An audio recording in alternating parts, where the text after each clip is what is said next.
I remember we were training once. Training had finished, he went to some shooting practice. And he said, yeah, it's not a problem. 15 minutes, Lee, no longer, no longer that. He said, listen to this. What's that, Lee? So he'd take a shot. Listen to the whoosh of the net. When it hits the net, it makes a sound called whoosh. I love it, he said. That's what I like to hear, a whoosh. And sometimes, if a goalkeeper got a hand to it, he said, nah, it's not a real goal because I've not had a whoosh on the net. That's why he's playing now, just to hear the whoosh on the net, because that's what he thrived on.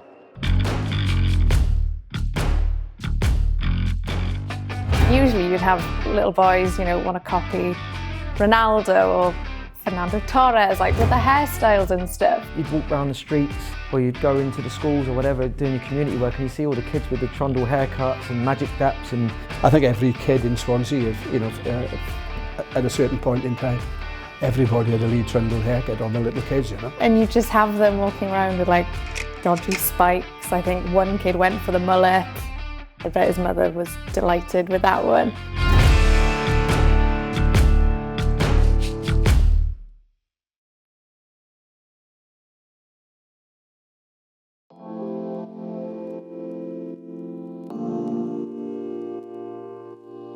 No, I don't feel Welsh because I think I'll always be Scouse, but I feel that Wales is a massive part of me and a massive part of my life. If you look at it now, it's somewhere where I would want to spend the rest of my life. If you offered me to stay here now and never move, I would take it.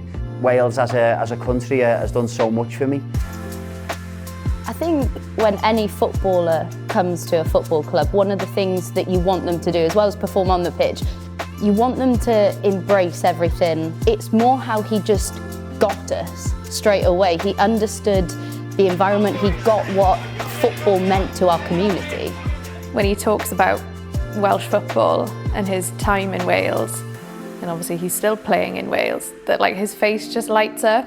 A common chant in football is he's one of our own, and he is, even though he wasn't born here. Yeah, I think he's very special to Welsh football, hands down.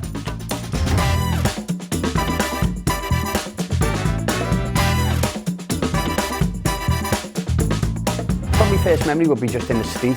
If you look in Liverpool, back in them days when I was growing up, we grew up on a council estate, so not a lot to do, not a lot of money around to be going on trips and things like that. So it was, if you had a ball, you'd just go out and play, whether that was on the field, whether it was in the street, but anywhere around by my estate, you could go into a different street and there'd be a different game going on. So we used to have more of like a World Cup where each street would play each other. When I was younger, my first one probably would have been Kenny Dalglish. I just loved the way he played football, the way I'd watch him and the way he played with his back to goal. Then when I got a bit older, it was Paul Gasccoigne. I just think the way he went out on the field and played with a smile on his face, it was like he was playing in the school ground or on the field with his mates. You could tell that he was really enjoying the game, and that's something that I took into my game. And then my favourite of all time would have been the Brazilian Ronaldo. I just think what he used to do with a ball, he could do anything. He had power, pace, skill, so strong, and he was someone that I tried to copy tricks off him and mould my game a little bit on him and try and see what he was doing, and I'd go out in the street myself and copy with the ball.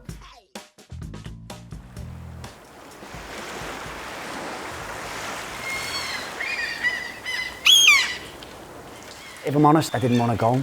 I was in the conference at the time, and I just thought if I was going to get into professional football, playing at the conference, then the League of Wales, at the time I thought I was taking a step backwards. My agent at the time, Neil Sang, said, no, this is the best move for you. The coverage that you'll get with the TV. It used to be Goal did it at the time. So your goals would be on TV, the exposure off that. I went there and started scoring straight away, and when you do that, you just take to it. We've heard that you're coming from Southport, so we thought, you'd be a decent calibre of player and playing at a higher level that Rhyl were playing at the time. And as soon as he signed and played first game, he'd hit the ground running. The skills and his magic tricks that he put on display were phenomenal. I think it was just worth the entrance fee, the £6 at the time, just to watch him alone.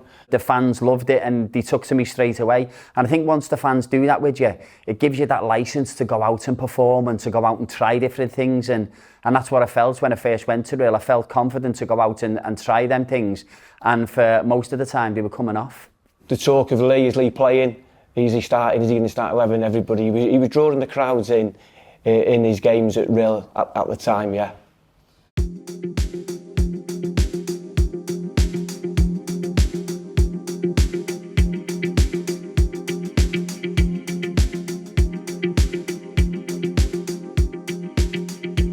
When he really came to our attention was when he was at Rhyl, which was in the League of Wales, obviously. With it not being far from Wrexham, the word was spreading quickly about this overweight, big, but talented player scoring goals for Rhyl. Well, I didn't know at the time, but Wrexham wanted to take me on trial because I'd been doing really well. I think I'd scored 17 that season, just before Christmas, I think. Unfortunately, we didn't have much money at Wrexham at the time. When I was starting negotiations with the Rhyl chairman, they were asking a little bit too much for him, but he eventually came to an agreement of £20,000, an extra £5,000 if he signed an extended contract with us. And also, before he made the transfer to us, that Wrexham would play Rhyl in a friendly at Rhyl, so they can get gate receipts from it as well. So that was part of the deal.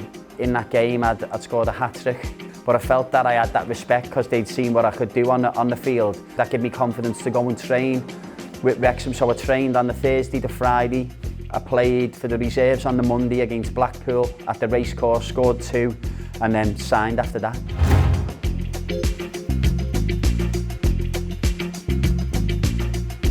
I did speak to a few managers. I won't name one manager to see if I could get a reference for him. He was an ex-professional player who was managing in a non-league up in the northwest.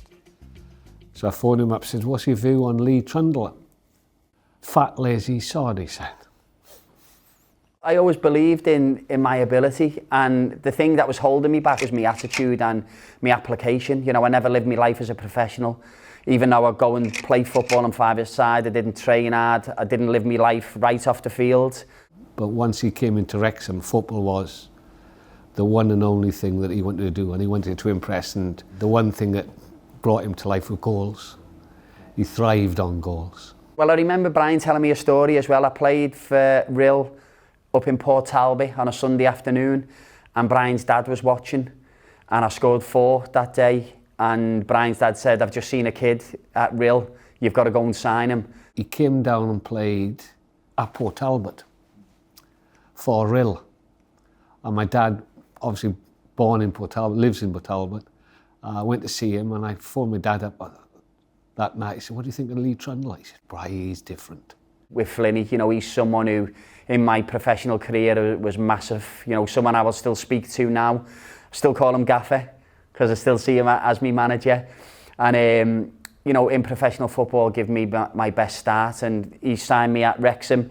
And if he wasn't the manager at Swansea, I never would have come and signed here. You know, I come and signed for Swansea because of Brian Flynn. We looked in a little bit of bitterness, you know, that the impact that he had at Wrexham and the amount of goals he scored. And not just the amount of goals, but the quality of the goals that he was scoring. And again, he became a sort of iconic figure at Wrexham. From grassroots playing in the field with my friends, then going to non-league to playing at stadiums, then going to professional football and playing at all these different stadiums. It was like an adventure for me every time, and just every game I enjoyed every minute of it, and I wanted to go and show the fans what I could do. The simple thing happened, I'd left the club and then I came to Swansea.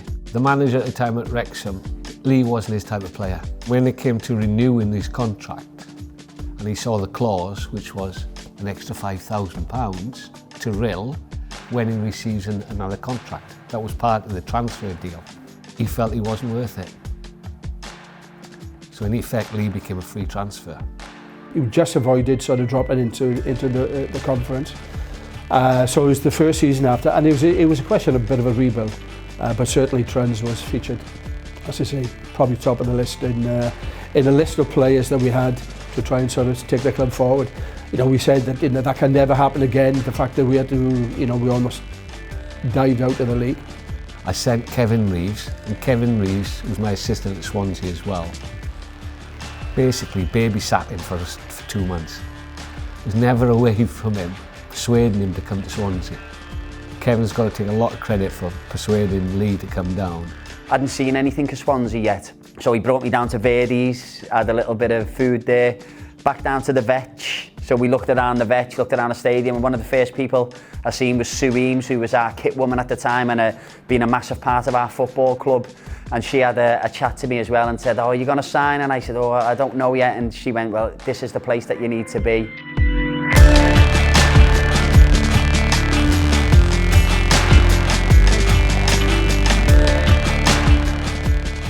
You look at the things that's on our doorstep as well with the beaches and, as you say, Gower and everything like that, and if we've got the weather, it is a great place to live and a place where I'm still happy now.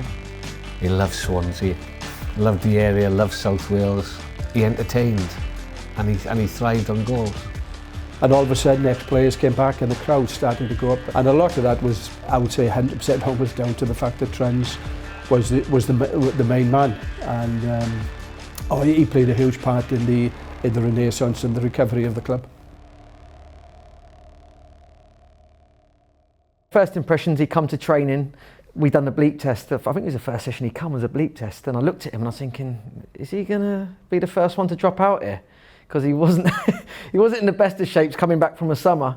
But in fairness to him, he got quite far in the bleep test. But then listen, when we got the balls out, you see straight away in his first training session, his ability, his skills, his finishing quality. And we was like, wow, we've done well to get him, because Wrexham had just been promoted as well. So for him to stay in League Two as it is was a big signing for us. I only signed a year contract at the start because I didn't know whether I was going to like it, but within 3 months I'd signed another 2-year extension, because I knew just living in the city, being with the people, being out and about, and them speaking about the football club and what it means to them, it was a place where I wanted to play my football. Very quiet. No, he was an absolute... He was, you know, the hub of the changing room, if you like. He was, you know, obviously being from Liverpool, he's quick wit, his jokes. Trunds would probably be the one who was in charge of social duties, if you like, and we used to have a good few nights out, and we used to like the night out in Wine Street, yeah, if we're being honest with you. I think now we've finished, I think we look back at that time and we probably did go out too much, if we're being honest. It was all new for us. We'd all come away from home, if you like. We kind of found Wine Street, and we did enjoy it at times.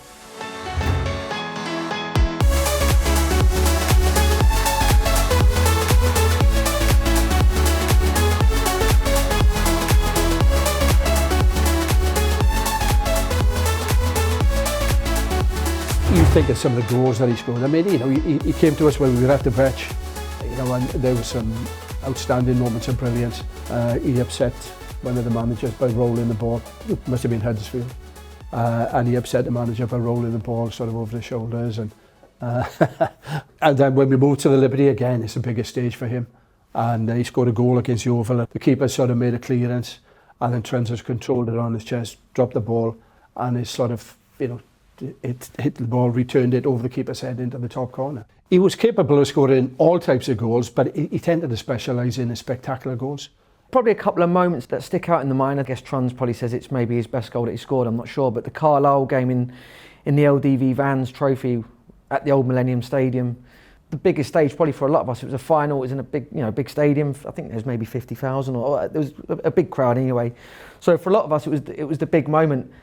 And with Trunds, the thing with him, in the big occasions, he always turned up, and the goal we got in that game, you know, bringing it down on his chest and hitting the volley from a tight angle, if you like, on his left foot across the goal, was an incredible strike. A great day out for us, you know, to go to the Millennium Stadium as it was at the time, and to play a cup final there, and to have 30,000 Swans fans travel down. You know, what a day for everyone in the city, and to win the cup, that was great as well.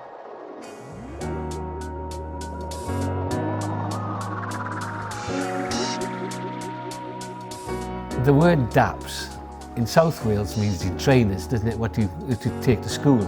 I knew what a Dap was. And he knocked on my door one day, he said, "Boss, can I have a word?" "Yeah." "What's a Daps?" So I think he thought it was something like not good. We were on tour in Holland, and it was one of the pre-season games. It was like, I think my second game, I played against Port Talbot here in a friendly. I come on second half, scored an hat-trick, and then we went to Holland, and I think I've got the ball in my own half and went on a run and beat a few players around the keeper and scored. And then I heard someone shout Magic Daps from behind the goal. Why? He said, oh, have I got the nickname of Magic Daps? I said, basically, do you know what that means, Lee? You've got magic feet. I don't know how, but it just stuck from then, and then that was a name that I got called. Magic Daps has stuck off for years, and it's been nearly a trademark for him, wasn't it? Because I think, did he trademark LT10? He was advised to do LT10 or something like that.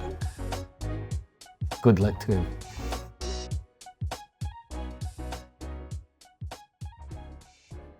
It was hard when he moved on because, you know, he was the reason why I moved down here. I come to play for Brian.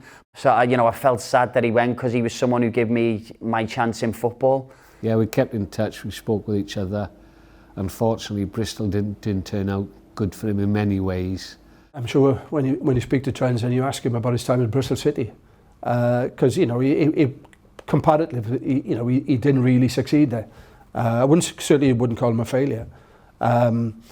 But I said, well, you know, what did they tell you? And it was basically the manager would tell him, you know, get hold of it, you know, make sure you get, you know, the ball gets played up to you, get hold of it, knock it out wide and get into the box. That is not Lee Trundle at all. You know, just give him the ball, you know, especially in and around the penalty area, and just support him, probably being prepared that he's not going to pass to you, but go and support him, but let him play. I mean, you know, you didn't really want to tie Trunds down. Or that type of player, you know, just let them play and express themselves. And eventually goes back to Swansea and finishes his career off at Swansea, and now is Mr. Swansea's Alan Curtis, basically. And if there's a close number two, Lee hasn't been there that long, but he's a close number two to Alan Curtis, I must say. Come on, boys.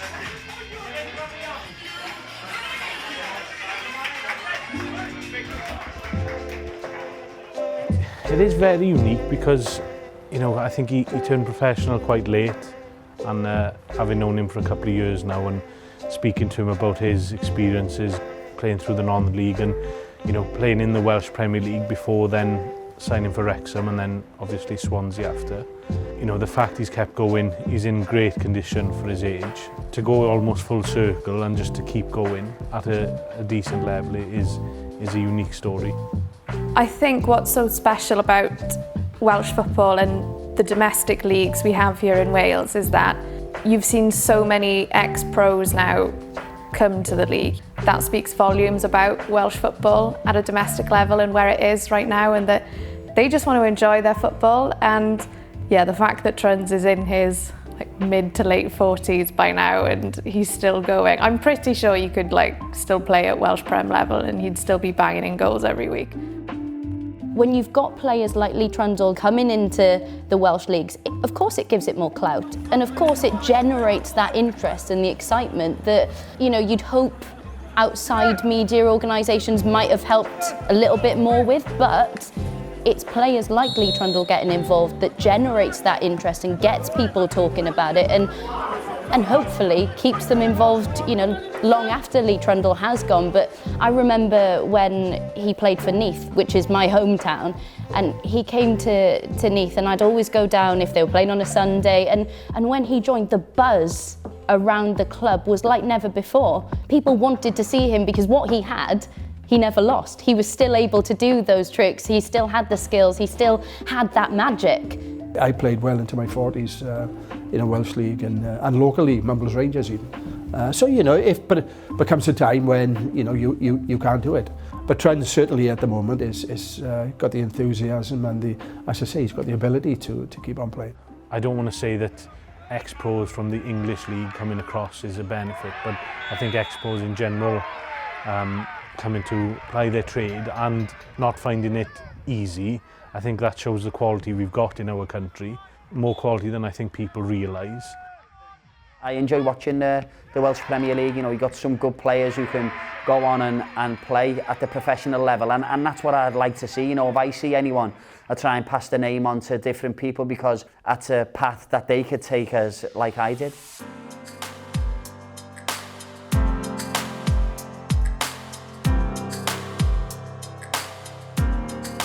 There's one problem with Lee. He's not Welsh, but he's an honorary Welshman. I think every Welshman will be proud to have Lee as part of our national pride. There was a rumour actually, or there was a hope anyway, that he'd had a Welsh connection, but I'm sure he definitely would have got in the Welsh squad, especially when he was at his peak. Lee Trundle, definitely having him in our system is just invaluable, and hopefully he hangs around for a bit. Everything that he has done, when you think of Welsh domestic football, you think of Lee Trundle. He's down Ammanford at the moment. They get 400 or 500 people. They're a well-supported club, but certainly a lot of them would go down just to watch Trunds. And when he plays away from home, then, you know, Lee Trundle's playing. And people would go there just to have a look at him and, you know, see what all the fuss is about. Yeah, absolutely, he is a legend. Trundle on, get I'll know when I need to stop. I don't want to be just out there because I'm Lee Trundle and I've been a professional player. I want to be out there scoring goals, creating chances, doing well for my team. I probably won't finish. I'll probably just drop down some levels and play at a different level, because I just love playing football. You know, you can't replicate that feeling of a match day and going to the game, or the build up to the week, being in the dressing room with the boys, being at training, and just going out on a match day and playing in front of a crowd. And obviously it's not as a big a crowd now as what I'd be used to when I was a professional, but it's still something that I get a buzz out of. You know, I enjoy being out there on the pitch. I still play my vets football as well, so, you know, I'll play that, but I like playing at this level where you can test yourself against people, and as I say, it's just something that I love doing. My best times are when I'm out on a football pitch.